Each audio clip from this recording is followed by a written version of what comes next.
পেরমিসিডিসের জন্য রিনিউ করার 6 মাস পার হয়ে যাওয়ার পরেও এখনো পর্যন্ত পান নাই, অথবা নতুন করে করতে দিচ্ছেন কিন্তু সেটা এখনো আসে নাই, 3 থেকে 6 মাস হয়ে গেছে বা তার থেকে উপরে যাদের হয়ে গেছে, তাদের জন্য কি করণীয়, তারা কিভাবে পেরমিসিডিসের জন্য পাবেন?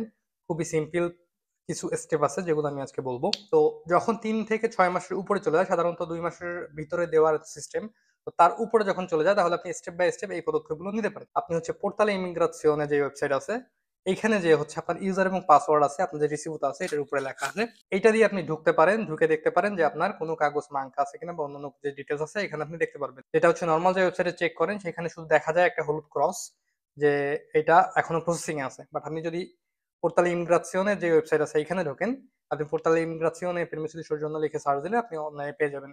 তো এইখানে ঢুকলে আপনি দেখতে পারবেন কোনো কাগজের সমস্যা আছে কিনা। অনেক সময় তারা হয়তো কমিউনিকেট করতে পারে না কোনো কারণবশত, তো আপনি চাইলে সেখান থেকে দেখে আপনি কমিউনিকেট করতে পারেন। যদি কোনো কাগজ মাঙ্গা থাকে, যদি কোনো কাগজ এখানে দেখা থাকে যে আপনি এটা এখনো দেওয়া হয় নাই, তাহলে আপনি ওটা প্যাকের মাধ্যমে পাঠিয়ে দিলে কাজ হয়ে যাবে, অথবা কোনো উকিলরা ধরে তাকে দিয়ে পাঠাতে পারবেন। সেকেন্ড স্টেপ হচ্ছে প্যাক পাঠানো।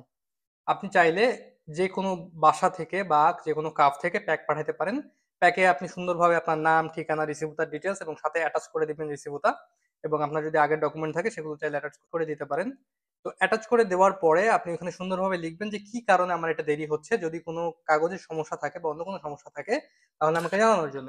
তাহলে তারা কি করবে, তারা এটার একটা রেসপন্স দিবে, 3 থেকে 10 দিনের মধ্যে সাধারণত রেসপন্স দিয়ে থাকে।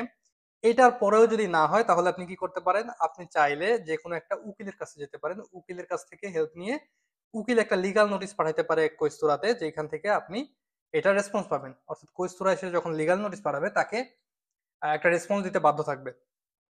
এরপরে আরেকটা লাস্ট স্টেপ আছে যেটা হচ্ছে একদম বেস্ট স্টেপ, যদি আপনার ডকুমেন্ট একান্ত না না আসে এর মধ্যে, যে এত কিছু করার পরেও, তাহলে হচ্ছে তার করতে পারেন। এটা একটা ইন্টারেস্টিং সিস্টেম, আমি লিখে দেবো নিচেও। এটাকে বলে ট্রিবুনালে আমমিনিস্ট্রাতোরে রেজিওনালে। আপনি এটা কি করতে পারেন, আপনি হচ্ছে আপনার যে ডকুমেন্ট 2 মাসের মধ্যে দেওয়ার কথা সেটা যে এখনো পর্যন্ত দেয় নাই, প্রত্যেকটা প্রসিডিওর 6 মাসের মধ্যে কমপ্লিট করা বাধ্যতামূলক। তো যেহেতু আপনার মৌলিক অধিকার হরণ করছে, অর্থাৎ আপনার ডকুমেন্ট এটা ঠিক টাইমে দেয় নাই, তো আপনি কি করতে পারেন, আপনি তার করতে পারেন। এটা যদি করেন তাহলে কোর্ট থেকে একটা নোটিশ দিবে যেটা দিয়ে আপনার কাগজটা বাধ্যতামূলক কৈস্তরা দিতে বাধ্য থাকবে। ইভেন আপনার যদি এটা 6 মাসের উপরে যেয়ে থাকে তাহলে তারা জরিমানা দিতেও বাধ্য থাকে। তাহলে তারা প্রত্যেক দিনের উপর নির্ভর করে তারা হচ্ছে 50 থেকে 1-2 হাজার পর্যন্ত আপনাকে জরিমানা দিতে বাধ্য থাকবে যতদিন তারা লেট করবে। এটা তার করার পরে আপনি হচ্ছে এই জিনিসটা কোর্ট থেকে এরা অ্যানাউন্স করে দিবে, জরিমানা হিসেবে কৈস্তরা আপনাকে টাকা দিবে। তো এইটা হচ্ছে লাস্ট স্টেপ, এইটা করলে একদম 100% ডকুমেন্ট হয়ে যাবে। প্রথম এবং দ্বিতীয় স্টেপে যদি কোনো সমস্যা হয় আমাকে জিজ্ঞেস করতে পারেন। যদি কারো প্যাক পাঠাইতে সমস্যা হয়, প্যাক কিভাবে লিখতে হয়, তাহলে